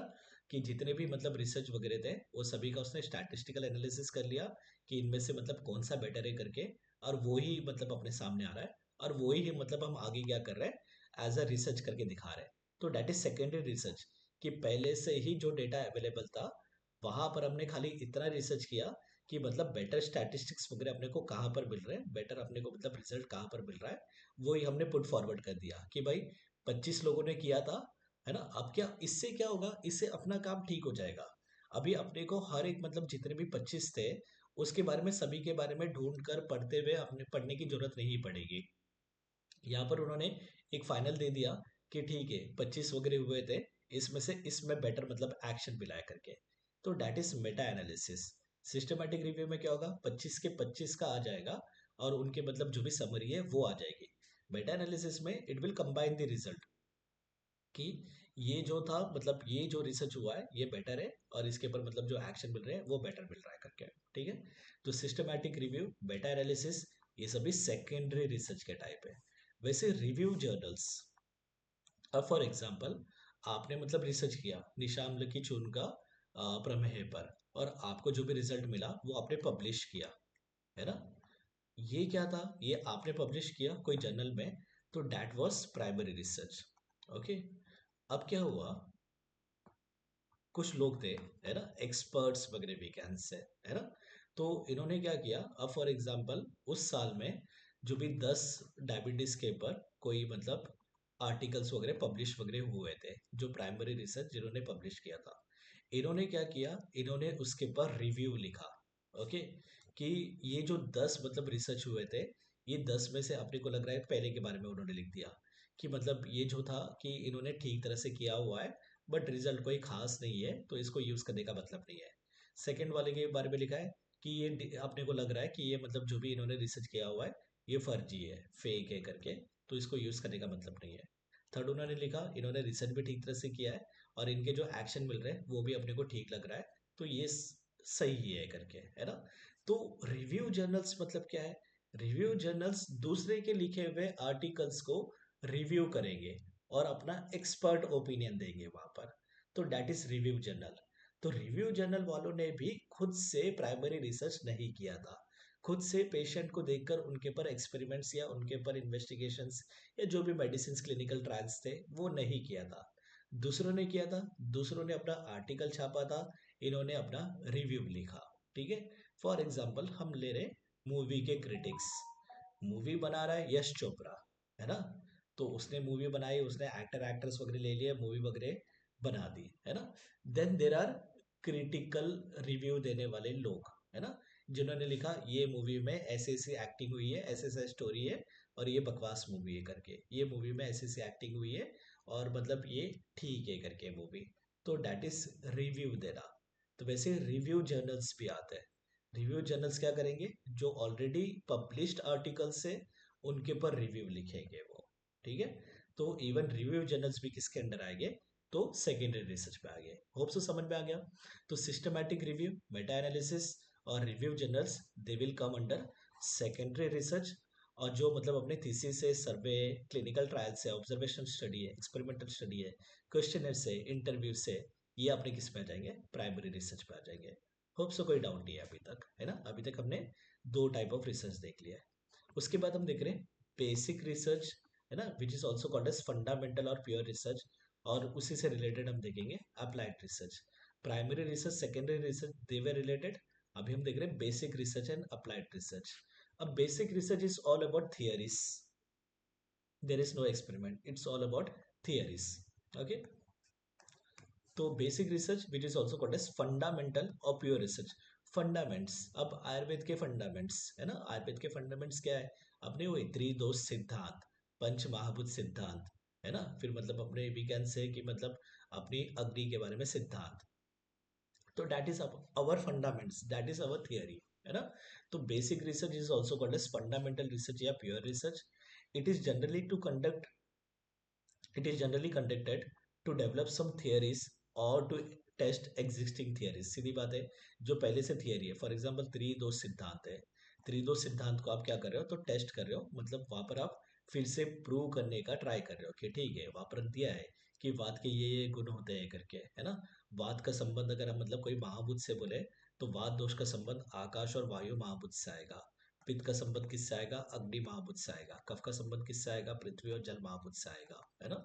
तो दैट इज अ थियरी, कि जहाँ पर हम पंच महाभूत और त्रिदोष का संबंध देखते हैं, है ना। तो वो थियरी को टेस्ट करना, तो that is also basic fundamental या प्योर रिसर्च। या फिर कोई नए थियरी डेवलप करना, है ना, जो त्रिदोष सिद्धांत, पंच महाभूत सिद्धांत वगैरह दिए हुए हैं, उस सिद्धांत से कुछ नया थियरी डेवलप करना, that is also basic research या फंडामेंटल या प्योर रिसर्च। तो यहाँ पर सीधी बात है, तो अपना जो नॉलेज है, एग्जिस्टिंग नॉलेज है, उसको हम बढ़ाने का देख रहे हैं। यहाँ पर हम मतलब कोई नया नॉलेज वगैरह कुछ ये कोई एक्सपेरिमेंट्स वगैरह हम नहीं कर रहे हैं। जो भी अपनी एग्जिस्टिंग नॉलेज है, जो भी थियरीज है, उसको हम टेस्ट कर रहे हैं, या उससे हम मतलब कोई नई थियरी वगैरह हम डेवलप कर रहे हैं, है ना। तो जो भी अपने एग्जिस्टिंग नॉलेज है उसको हम एडवांस कर रहे हैं कि मतलब बढ़ा रहे हैं। It never includes primary issues. अब फॉर एग्जांपल कोई पैंडेमिक वगैरह आ गया कोविड वगैरह का, या वी कैन से कि मतलब ट्यूबरकुलोसिस के पेशेंट्स बढ़ रहे हैं, है ना, या वी कैन से कि मतलब सीओपीडी के पेशेंट्स बढ़ रहे हैं, तो ये सब उसमें इंक्लूड नहीं होगा। यहाँ पर सभी थियरीज के बारे में चल रहा है कि जो एग्जिस्टिंग थियरीज है उनको टेस्ट करो, या फिर एग्जिस्टिंग थियरीज से नए थियरीज वगैरह डेवलप करो, ये सब बातें चल रही है। तो यहाँ पर कोई प्राइमरी इश्यूज जहाँ पर जनता परेशान है ना। तो अभी देखो त्रिदोष सिद्धांत, पंच महाभूत सिद्धांत, जनता इनसे परेशान तो नहीं है ना, कि भाई अगर आज त्रिदोष सिद्धांत प्रूव हो गया तो आज मतलब सभी मतलब डिजीज वगैरह सब जो भी कोविड वगैरह सभी मतलब दूर हो जाएंगे, ऐसे तो नहीं है। तो it never includes primary issues. It is not bounded by time, सीधी बात है। जब प्राइमरी इश्यूज इसके अंडर आ ही नहीं रहे तो अपने पास कोई एक टाइम लिमिटेशन भी नहीं है, ठीक है। जैसे फॉर एग्जांपल कोविड 19 चल रहा है, पैंडेमिक चल रहा है, पीक चल रहा है ना। इवन अपनी गवर्नमेंट, अपने मतलब जो भी साइंटिस्ट वगैरह, दे आर अंडर प्रेशर कि मतलब वैक्सीन डेवलप करो, जल्दी से जल्दी वैक्सीन डेवलप करो। तो but primary, sorry not primary, basic fundamental pure research में ऐसे कोई जल्दबाजी नहीं है। तो that's why it is not bounded by time. Okay. तो बेसिक रिसर्च, फंडामेंटल या pure research, it is all about theories. It is इधर टू टेस्ट एग्जिस्टिंग थियरीज, या फिर मतलब कोई नई थियरी डेवलप करना। यहाँ पर अपने एग्जिस्टिंग नॉलेज में ही हम एडवांसमेंट देख रहे हैं, है ना, अपने नॉलेज को हम बढ़ा रहे हैं। ओके। और यहाँ पर कोई प्राइमरी इश्यूज इंक्लूड नहीं होंगे, और यहाँ पर कोई टाइम बाउंडेशन भी नहीं होगा कि भाई 2 महीने में 3 महीने में खत्म करो और जल्दी से मतलब रिजल्ट दो, नहीं तो मतलब दुनिया खत्म हो जाएगी, ऐसा कुछ नहीं है यहाँ पर। ठीक है। बट हाँ, यहाँ पर जो भी थियरीज को आप टेस्ट करोगे, जो भी थियरीज डेवलप करोगे, इसका हम एप्लीकेशन करेंगे कहाँ पर, अप्लाइड रिसर्च पे। It is use to solve practical problems. जो भी प्रैक्टिकल प्रॉब्लम्स है, जो भी मतलब वी कैन से जिसकी वजह से भी मतलब डेथ हो रही है, मॉर्बिडिटी मॉर्टिलिटी वगैरह हो रही है, तो वहाँ पर हम क्या करेंगे, तो अप्लाइड रिसर्च का प्रयोग करेंगे, सिंपल सी बात है। तो प्रैक्टिकल जो प्रॉब्लम्स है उसको सॉल्व करने के लिए applied research. It is use to find solution to everyday problems, cure illnesses and develop some innovative treatments. Treatment is there, but इतना इफेक्टिव नहीं है, या इतना मतलब कॉस्ट इफेक्टिव भी नहीं है, या फिर मतलब क्या चांसेस आर देयर कि मतलब सर्जरी करते समय पेशेंट की डेथ भी हो जाए, है ना। तो वहां पर हम इनोवेशन करें, कुछ नया बात देख रहे हैं जिसकी साइड इफेक्ट्स कम है, जिसमें मतलब फैटिलिटी के चांसेस वगैरह कम है ना, कुछ इनोवेशन कर रहे हैं। कुछ डिजीज को हम मतलब जो पहले ट्रीट नहीं हो रहे थे, तो उनको ट्रीट करने के लिए वगैरह हम देख रहे हैं, है ना। या फिर ट्रीटमेंट तो थी बट इतना बेटर रिजल्ट वगैरह नहीं था। तो ये सब किस में आ जाएंगे, अप्लाइड रिसर्च में आ जाएंगे, है ना। Basic research, pure fundamental research, वहां पर हम देख रहे थे कि एग्जिस्टिंग थियरीज को टेस्ट करना, या कोई नए थियरीज वगैरह डेवलप करना, है ना। अप्लाइड रिसर्च अप्लाई कर रहे हैं जो भी आपका बेसिक या फंडामेंट्स वगैरह थे, यहाँ पर आप उसको अप्लाई कर रहे हो। तो यहाँ पर आप प्रैक्टिकल प्रॉब्लम्स को सॉल्व कर रहे हो, है ना, एवरीडे प्रॉब्लम्स, क्योर इलनेसेस या इनोवेटिव ट्रीटमेंट्स वगैरह के थ्रू प्रैक्टिकल प्रॉब्लम्स को यहाँ पर आप सॉल्व कर रहे हो। It can be based on results of basic research, सीधी बात है। अप्लाइड रिसर्च जो है वो बेसिक रिसर्च के रिजल्ट पर बेस हो सकता है, कि ठीक है, कि वात का शमन कौन करते हैं, तो मधुर अम्ल लवण रसात्मक द्रव्य कहते हैं। ये आपका हो गया थियरी। ओके। जहाँ पर हमने फंडामेंटल रिसर्च या बेसिक प्योर रिसर्च वगैरह हमने देखा था। अब कोई वात व्याधि हो गया, अब वो वात व्याधि में आप क्या कर रहे हो, अम्ल रसात्मक द्रव्य का यूज कर रहे हो, है ना, और देख रहे हो भाई इस वात व्याधि का प्रशमन हो रहा है नहीं हो रहा है। तो यहाँ पर आपने क्या किया, जो भी फंडामेंटल रिसर्च था उसके थियरीज को यहाँ पर आपने यूज किया, और यूज करके आपने एक्सपेरिमेंट करके देखा, है ना। तो अप्लाई किया है यहाँ पर। तो यहाँ पर हम क्या कर रहे हैं, तो जो बेसिक रिसर्च के जो रिजल्ट्स है उसके ऊपर ये बेस है कि बेसिक रिसर्च का रिजल्ट क्या था, कि वात का शमन करने वाला इस मधुर अम्ल लवण।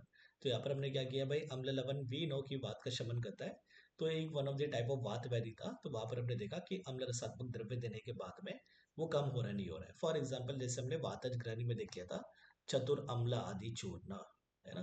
अब वातज है, ओके, सीधी बात है, अम्ल रस उसका शमन करता है, दैट इज अपना थियरी, है ना, दैट इज अपना फंडामेंट्स, सीधी सी बात है। ओके। और बाकी जो ग्रहणी में क्या होता है, तो अग्नि की दुष्टि हो रही है, अग्नि वगैरह बंद हो रहे हैं, तो अम्ल रसात्मक द्रव्य अग्नि का दीपन करता है ना। तो ये भी क्या है, तो ये अपना थियरी है करके।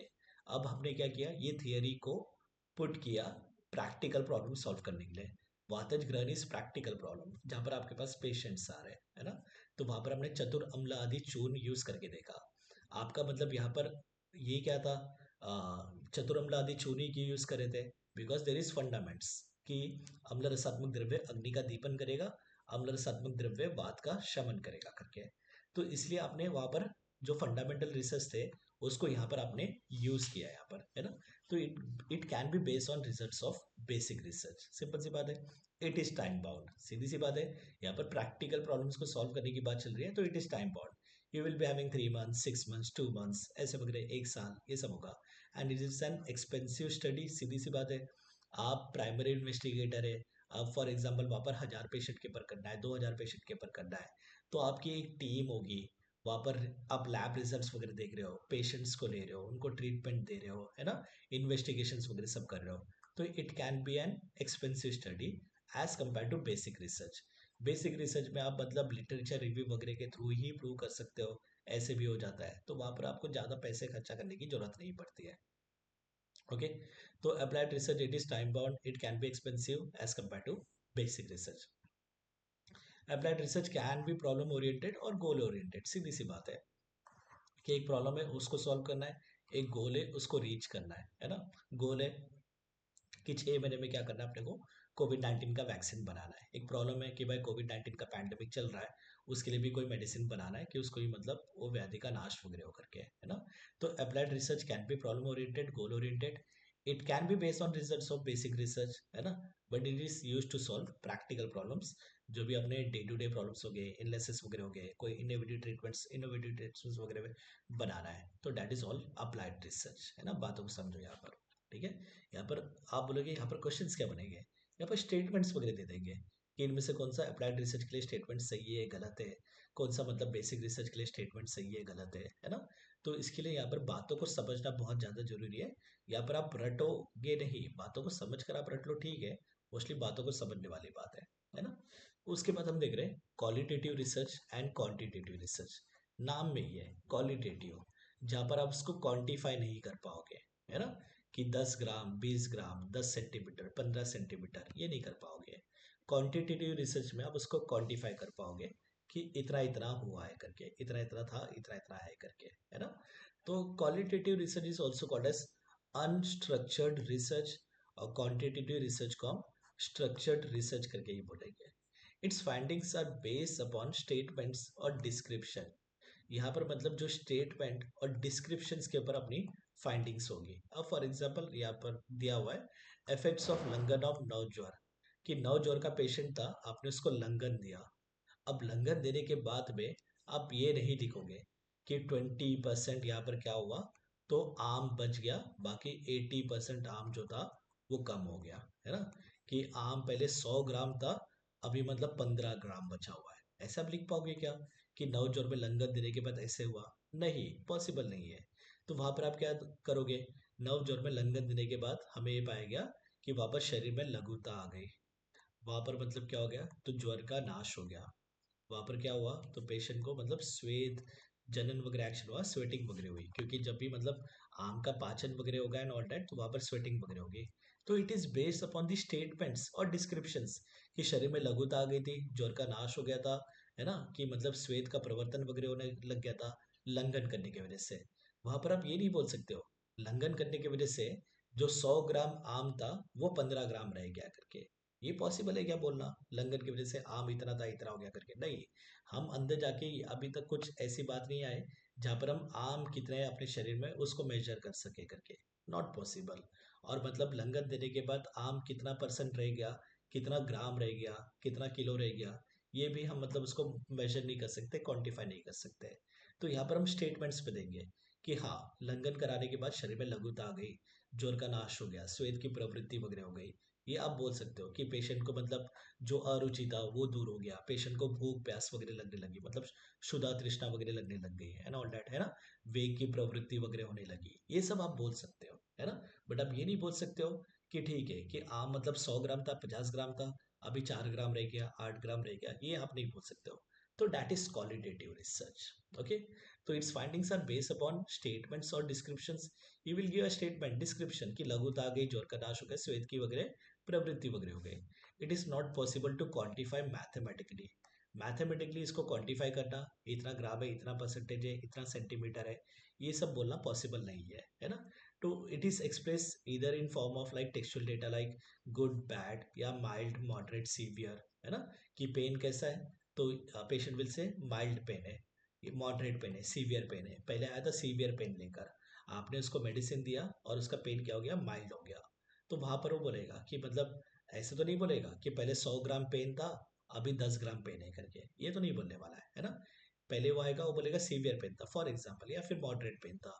आपने ट्रीटमेंट दिया और पता चला वापस सीवियर पेन हो गया. क्यों, आम वात का पेशेंट था और वहां पर आपने मतलब क्या कर दिया, नारायण तेल का वगैरह प्रयोग करवा दिया. ओके, अब आम बात है तो सीधी बात है, वहां पर मतलब आप मधुर रसात्मक द्रव्य से सिद्ध तेल का प्रयोग नहीं कर पाओगे, है ना. वहां पर आप एरंड तेल वगैरह प्रयोग करवा रहे हैं, that is a different thing. Okay, तो जरूरी नहीं है ना हम सही ही करें, गलत भी कर सकते हैं. तो जहाँ पर मतलब मॉडरेट पेन का पेशेंट आया था, हमने उसको ऐसे ट्रीटमेंट दे दी, उसको सीवियर हो गया, फिर माइल्ड हो गया, तो आगे बोलेगा डॉक्टर साहब पेन बढ़ गया, पेन कम हो गया एंड ऑल दैट, है ना. या फिर मतलब जो भी ट्रीटमेंट दिए थे उसका इफेक्ट क्या हुआ, गुड हुआ, बैड हुआ. तो ऐसे मतलब वो डिस्क्रिप्शंस दे रहा है, स्टेटमेंट्स वगैरह दे रहा है. वो कोई ये नहीं बता रहा कि मतलब इतना इतना ग्राम हो गया, इतना सेंटीमीटर हो गया, या फिर हम भी उसको मेजर नहीं कर पा रहे वैसे. ठीक है, तो example is effects of long on और नवजोर, ऐसे मल्टीपल हम एग्जाम्पल्स दे सकते हैं, है ना. उसके बाद हम देख रहे हैं quantitative research, it is also called as structured research. Its findings are based on quantified measures. सीधी बात है, इसके फाइंडिंग्स जो आएंगे वो क्वांटिफाइड मेजर्स पे आएंगे, है ना. कि डायबिटिक पेशेंट्स थे, वहां पर उनका blood sugar level for example 10 diabetic patient थे, उनका blood sugar level for example average 287 था, है ना. That was before treatment. After treatment इनका एवरेज जो हो गया वो 162 हो गया, है ना. तो यहाँ पर आप मतलब क्या कर रहे हो, क्वांटिफाई कर रहे हो, यहाँ पर आप बता रहे हो, नंबर्स में बता रहे हो कि पहले 287 था, बाद में आफ्टर ट्रीटमेंट कितना हो गया, 162 हो गया. Okay, all variables are express in quantitative terms like kilogram, centimetre, degree, ml and all that. कि मतलब पहले टेम्परेचर कितना था, बॉडी टेम्परेचर था 39.8 डिग्री सेंटीग्रेड, है ना. ट्रीटमेंट देने के बाद मतलब कितना हो गया, तो 38.4 वगैरह हो गया एंड ऑल दैट, है ना. या वी कैन से कि पहले हाइट थी, एक बच्चा आया था, उसकी माँ लेके आई थी कि इसका हाइट नहीं बढ़ रहा है, आपने क्या किया वहां पर, आपने शतावरी या फिर मतलब वी कैन से चंद्रशूर, ये सब द्रव्य यूज कर दिए. वैसे चंद्रशूर कौन सा मिश्रक वर्गीकरण में आता है, मेथी का चंद्रशूर, काला जाजी, बताओ कौन सा मिश्रक वर्गीकरण में आएगा, चतुर्भुज. चतुर्बीज में आएगा. चतुर्भुज. या चंद्रशूर is very good for development of bone, for the growth of height, है ना. तो वहां पर एक बच्चा आया था, 10 साल का था, 10 साल का होने के बाद भी उसकी हाइट जो थी वी कैन से कि मतलब 48 सेंटीमीटर एंड ऑल दैट थी. तो वहां पर आपने आयुर्वेदिक ड्रग वगैरह दिए और कुछ मतलब एक्सरसाइज वगैरह भी बता दिए. उसके बाद आपने देखा कि मतलब एक 3 महीने बाद उसकी हाइट जो थी वो 58 सेंटीमीटर हो गई और ऑल दैट, है ना. तो यहाँ पर आप क्वांटिटेटिव टर्म्स में इसको एक्सप्रेस कर सकते हो. एक पेशेंट था जो आया था पहले 120 किलो का था, आपने वहां पर उसको लेखनीय महाकषाय के द्रव्य का क्वाद बनाकर यूज करने के लिए दिया, है ना. बाद में मतलब साल भर बाद आ रहा है वो, तो उसका वेट जो था वो 89 kg था. तो यहाँ पर आप एक्सप्रेस कर पा रहे हो इसको किस में, तो क्वांटिटेटिव टर्म्स में, है ना, like kilogram, centimetre, degree, ml and all that में ऐसे हम कर सकते हैं. बट जो क्वालिटेटिव रिसर्च था, दैट वाज अनस्ट्रक्चर्ड रिसर्च, उसको आप मतलब ऐसे क्वांटिफाइड मेजर्स में एक्सप्रेस नहीं कर पा रहे थे. वहां पर यू वर गिविंग इधर लाइक डिस्क्रिप्शंस और मतलब स्टेटमेंट्स, उसके द्वारा आप उसको एक्सप्रेस कर रहे थे. Example, oral hypoglycemic effect of निशाम्ल की चूर्ण और मधुमेह. कि मधुमेह में निशाम्ल की चूर्ण का प्रयोग करने के बाद में ओरली हम दे रहे हैं ना, सीधी बात है, इंजेक्टेबल तो नहीं दे रहे. उसका हाइपोग्लाइसेमिक इफेक्ट क्या है ना. कि ब्लड शुगर लेवल पहले कितना था, बाद में कितना है. यहाँ तो आप गुड बैड नहीं बोलोगे, यहाँ पर माइल्ड मॉडरेट सीवियर बोलने की जरूरत नहीं है, बोल सकते हो आप, बोलने की जरूरत नहीं है. वहां पर आप डायरेक्ट एक्सप्रेस करोगे, नंबर्स में एक्सप्रेस करोगे वहां पर. तो दैट्स व्हाई इट इज अपना क्वांटिटेटिव रिसर्च. ठीक है, उसके बाद हम देख रहे हैं on the basis of method of data collection. कि डेटा कलेक्शन हम कैसे कर रहे हैं, उसके बेसिस पे रिसर्च के टाइप कौन से है ना. वन इज अपना observational research, second one is अपना एक्सपेरिमेंटल रिसर्च. अब इसके बारे में जनरल तो मैंने बता ही दिया, किसमें इंटरवेंशन हम नहीं करेंगे, ऑब्जर्वेशनल रिसर्च. ऑब्जर्वेशनल. ऑब्जर्वेशनल. नाम में ही है ना ऑब्जर्वेशनल, कि जहाँ पर हम केवल ऑब्जर्व कर रहे हैं, हम खाली देख रहे हैं, हम खाली मेजर करके लिख रहे हैं, हम खाली क्वेश्चंस पूछकर मेंशन कर रहे हैं, हम कुछ भी इंटरवेंशन नहीं कर रहे। हम ये नहीं बोल रहे स्मोकिंग मत करो, हम ये नहीं बोल रहे मीठा मत खाओ, हम ये नहीं बोल रहे कि दिन में ज़्यादा मत सो, हम खाली ऑब्जर्व कर रहे हैं। ठीक है। और दूसरा क्या है, एक्सपेरिमेंटल। यहाँ पर आप ऑब्जर्व भी करोगे, यहाँ पर आप मतलब उसको ये भी ट्रीटमेंट भी दोगे, इंटरवेंशन भी करोगे। पेशेंट इज सेइंग कि भाई 25 दिन में मतलब क्या कर रहा है, दिन में मतलब सिगरेट पी रहा है, तो आप बोलेगे भाई ठीक है, थोड़ा थोड़ा करके कम करो, पादंशिक क्रम से उसको कम करो। 25 से 0 पे नहीं लेके आओगे ना, फिर विड्रॉल सिम्टम्स वगैरह दिखेंगे, है ना। तो अब उसको कम करवाओगे, तो डैट इज अपना इंटरवेंशन। ओके। तो इंटरवेंशन किस में होगा, एक्सपेरिमेंटल रिसर्च में। ऑब्जर्वेशनल रिसर्च में कोई इंटरवेंशन नहीं होगा आपका, है ना। तो on the basis of method of data collection, data collection कैसे कर रहे हैं, ऐसे मेथड के ऊपर हम दो टाइप देख रहे हैं। एक तो ऑब्जर्व करके खाली हम डेटा कलेक्ट कर रहे हैं, दूसरा एक्सपेरिमेंट करके हम डेटा को कलेक्ट कर रहे हैं, है ना। तो observational research, investigator only measures but doesn't intervene, है ना। ऑब्जर्वेशनल रिसर्च में जो इन्वेस्टिगेटर है वो खाली मेजर करेगा, खाली पूछेगा, लिखेगा, मेजर करेगा एंड ऑल दैट। कोई इंटरवेंशन नहीं करेगा, कोई टांग नहीं अड़ा रहा है, कोई ट्रीटमेंट नहीं दे रहा है, कुछ नहीं दे रहा है ना। Investigator does not have control over exposure of और पावर ऑफ इंटरवेंशन। इन्वेस्टिगेटर का कोई पावर नहीं है कि मतलब वो एक्सपोजर्स को मतलब कंट्रोल करे या फिर मतलब इंटरवेंशन वगैरह करे करके कि कोई ट्रीटमेंट दे। अब एक्सपोजर की बात कहाँ पर, अब फॉर एग्जांपल एक गांव है, एक गांव में 1000 लोग रह रहे हैं, है ना। जहाँ पर जो पानी आ रहा है वो मतलब इन्फेक्टेड है, जिसकी वजह से चांसेस आर देयर कि वहाँ पर कॉलेरा के केसेस वगैरह अपने को मिले करके। तो अब ये जो ऑब्जर्वेशनल रिसर्च करने वाला जो इन्वेस्टिगेटर है, वो खाली वो गांव में जा रहा है और देख रहा है भाई 1000 में से कितने लोगों को कॉलेरा हुआ है करके। वो ये नहीं बोल रहा है कि भाई ये जो पानी आ रहा है ये कॉलेरा, इसकी वजह से कॉलेरा हो सकता है, आप ऐसे से उसको मतलब फिल्टर करो या ऐसे प्रोसेस करो, ऐसे कुछ नहीं बोल रहा है। तो ये एक्सपोजर्स के पर भी मतलब कुछ कंट्रोल नहीं कर रहा है, या फिर मतलब पेशेंट्स को अगर कॉलेरा हो रहा है तो उनको क्या ट्रीटमेंट देना है, उनको हॉस्पिटलाइज करना है एंड ऑल दैट, ये भी वो कुछ नहीं कर रहा है। वो खाली ऑब्जर्व कर रहा है, वो गाँव में गया, सिम्टम्स वगैरह देखे, है ना, जो भी मतलब इन्वेस्टिगेशन करना था इन्वेस्टिगेशन वगैरह कर लिया, और वो देख कर आ गया कि इस गांव में इतने मतलब कॉलेरा के पेशेंट्स है, इस गांव में इतने मतलब स्मोकर्स है, इस गांव में इतने लोग हैं जिनकी मतलब वी कैन से बीएमआई जो है वो मोर देन 28 या मोर देन 30 वगैरह है करके, है ना। वो खाली क्या कर गया कि ऑब्जर्व करके आया, उसने कोई इंटरवेंशन नहीं किया। या जो भी एक्सपोजर्स थे, अब एक्सपोजर्स का मतलब हमेशा मतलब ये नहीं होगा ना infective agents, even exposure, smoking is also exposure. तो वहां पर स्मोकिंग को भी मतलब वो कोई इंटरवेंट नहीं करके आया कि भाई स्मोकिंग वगैरह भी मत करो करके।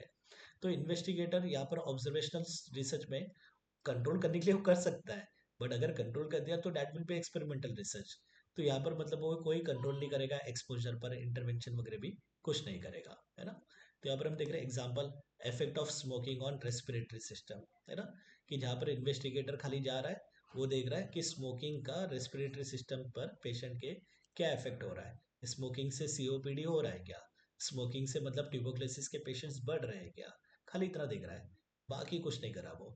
या फिर एपिडेमियोलॉजिकल एविडेंस ऑफ कोविड 19, एक गांव में आप जा रहे हो, गांव में जाकर मतलब आप जो भी आरटी पीसीआर कर रहे हो, जो भी साइन सिम्टम्स वगैरह आप पूछ रहे हो, और देख रहे हो कि ठीक है इस गांव में इतने मतलब लोग हैं और इतने लोगों को कोविड 19 हुआ है, इतने लोगों को उसके साइन सिम्टम्स मिल रहे हैं, इतने लोग आरटी पीसीआर वगैरह पॉजिटिव है, तो डैट इज एपिडेमियोलॉजिकल एविडेंस कि इस गांव में इतना मतलब फैला हुआ है करके। आप खाली ऑब्जर्व कर रहे हो, कोई इंटरवेंशन नहीं कर रहे हो, कोई एक्सपोजर्स को रोकने के लिए मतलब कुछ नहीं कर रहे हो आप, है ना। अब ऑब्जर्वेशनल स्टडी भी दो टाइप का हो सकता है, एक हो सकता है डिस्क्रिप्टिव, एक हो सकता है एनालिटिकल।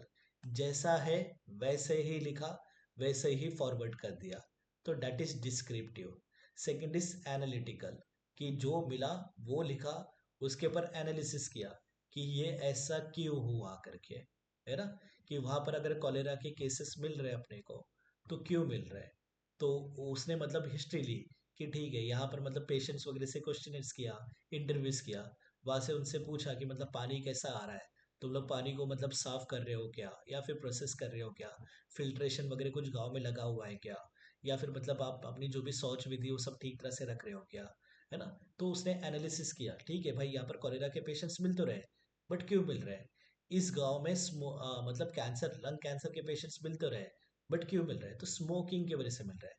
तो दैट इज एनालिटिकल स्टडी। एक होता है जो आया वो ही लिखा, फॉरवर्ड कर दिया, पब्लिश कर दिया, that is descriptive study, description कि ये मिला। दूसरा, ये मिला बट क्यों मिला, क्यों हो रहा है ऐसे, दैट इज एनालिटिकल स्टडी, है ना। तो ऑब्जर्वेशनल स्टडी दोनों टाइप का हो सकता है, डिस्क्रिप्टिव स्टडी भी हो सकता है, एनालिटिकल स्टडी भी हो सकता है ना। डिस्क्रिप्टिव स्टडी के भी हम अंडर टाइप पे देखेंगे अभी। अब पहले हमने देख लिया डेटा कलेक्शन का जो मेथड है उसके अनुसार दो टाइप, ऑब्जर्वेशनल, एक्सपेरिमेंटल। एक्सपेरिमेंटल तक अभी हम कुछ भी नहीं पहुंचे, खाली हमने डेफिनेशन छोड़ो ऐसे ही, खाली हमने सुपरफिशियली देख लिया। ऑब्जर्वेशनल रिसर्च क्या होता है वो हमने देख लिया। ऑब्जर्वेशनल रिसर्च के कितने टाइप्स होते हैं, तो दो टाइप्स, डिस्क्रिप्टिव और एनालिटिकल, वो देख लिया। अब डिस्क्रिप्टिव के बारे में हम देख रहे हैं कि व्हाट इज डिस्क्रिप्टिव। तो it describes the pattern of disease occurrence, कि ये डिजीज हो रहा है करके। No comparison groups, there is only one group. हम कोई कंपैरिजन नहीं कर रहे कि मतलब ठीक है कि 50 मतलब स्मोकर्स थे और 50 हमने नॉन स्मोकर लेकर ये नहीं देखा कि ये 50 स्मोकर में से 40 को मतलब क्या हो गया, तो लंग कैंसर हो गया। ये 50 जो नॉन स्मोकर्स में थे उनमें से खाली एक को लंग कैंसर हुआ।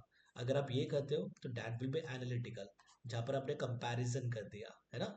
तो वहां पर आपको मिल जाएगा कि भाई ये स्मोकिंग कर रहे थे इसके लिए इनको लंग कैंसर हो रहा था, ये स्मोकिंग नहीं कर रहे थे तो इसके लिए यहाँ पर एक आधा पेशेंट तो ऐसे भी मिल सकता है, जरूरी थोड़ी है कि 50 में से एक मिल गया तो स्मोकिंग की वजह से ही होगा करके, है ना।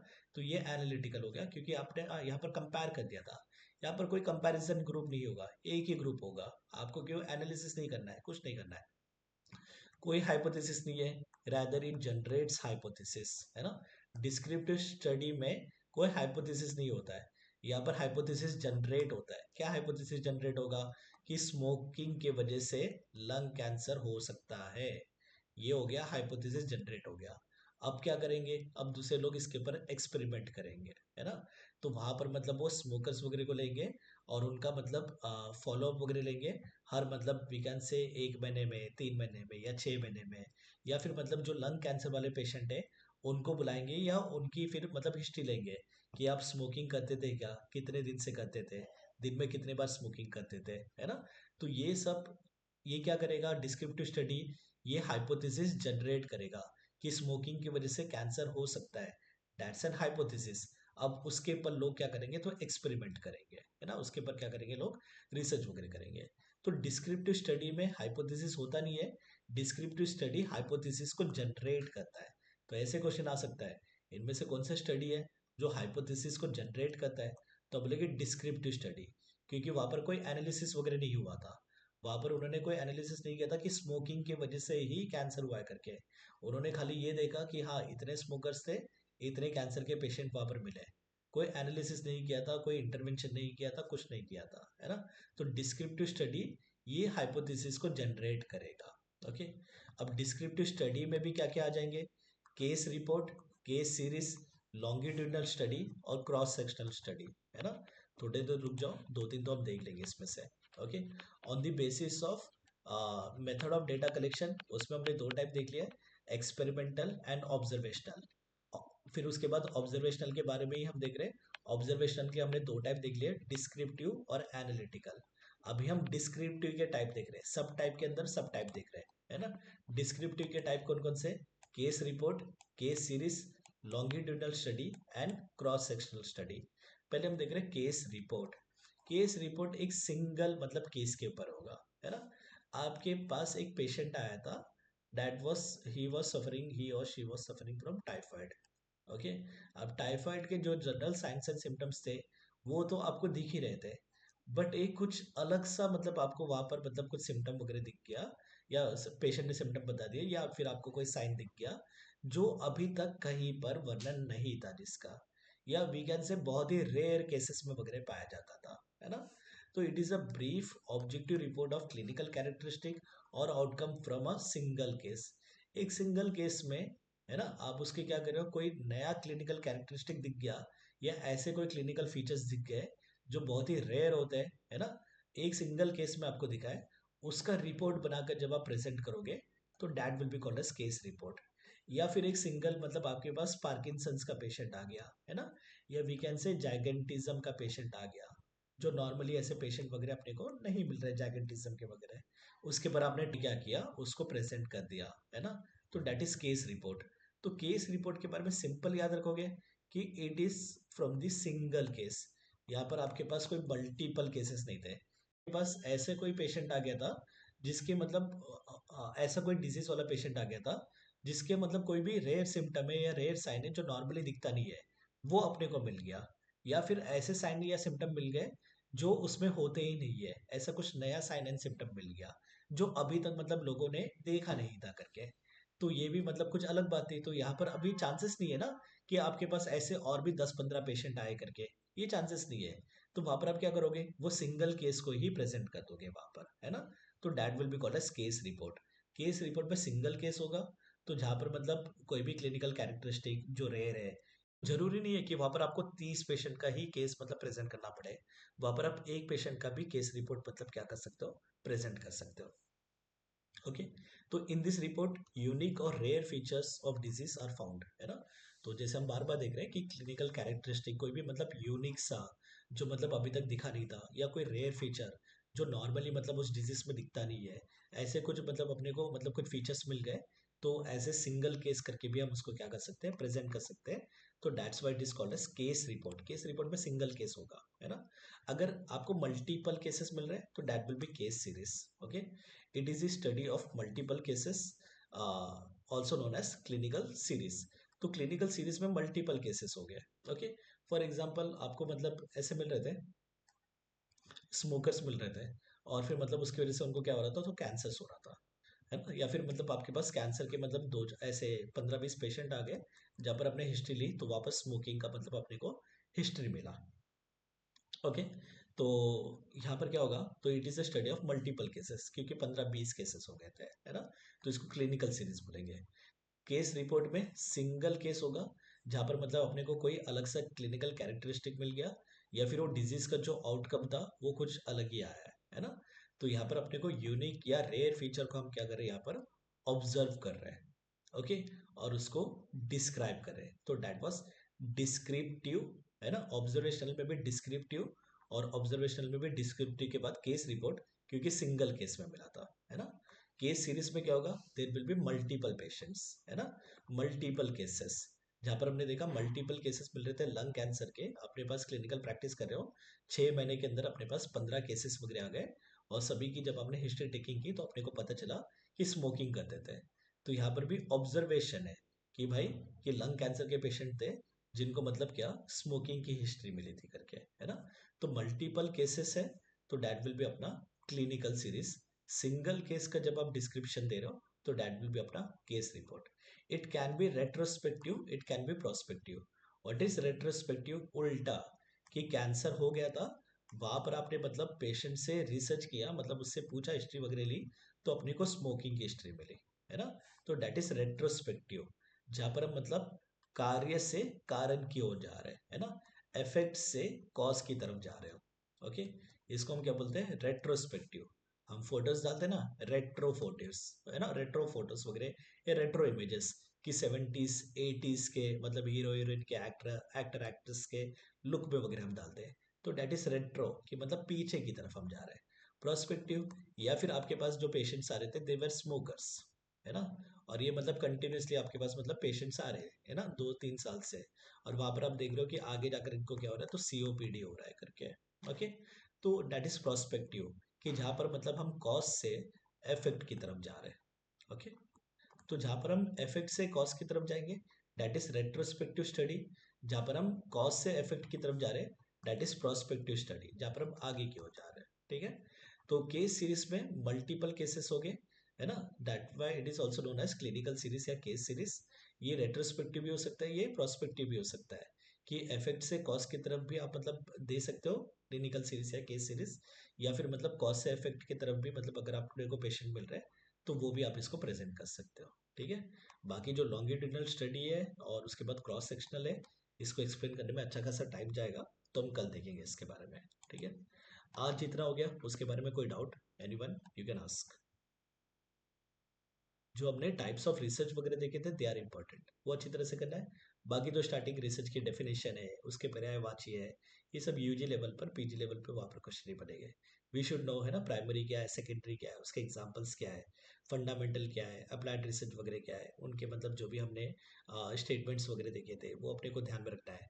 क्वांटिटेटिव क्या है, क्वालिटेटिव क्या है, on the basis of method of data collection के ऊपर हमने ऑब्जर्वेशनल एक्सपेरिमेंटल देख लिया।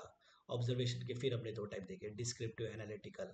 फिर हम मतलब अभी क्या कर रहे हैं, डिस्क्रिप्टिव में हमने जहाँ पर केवल हम डिस्क्रिप्शन दे रहे हैं कि एक पेशेंट आया था, उस पेशेंट में ये क्लिनिकल फीचर जो रेयर था, यूनिक था, वो मिला था सिंगल केस में। तो that's why it will be called as case report.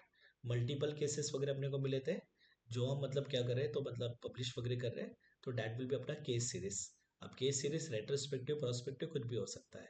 जहाँ पर हम इफेक्ट से कॉज की तरफ जा रहे हैं, उल्टा जा रहे हैं, दैट विल बी अपना रेट्रोस्पेक्टिव। जहाँ पर हम कॉज से इफेक्ट की तरफ जा रहे हैं, दैट विल बी अपना प्रोस्पेक्टिव। ठीक है, स्टिल कोई डाउट यू कैन आस्क।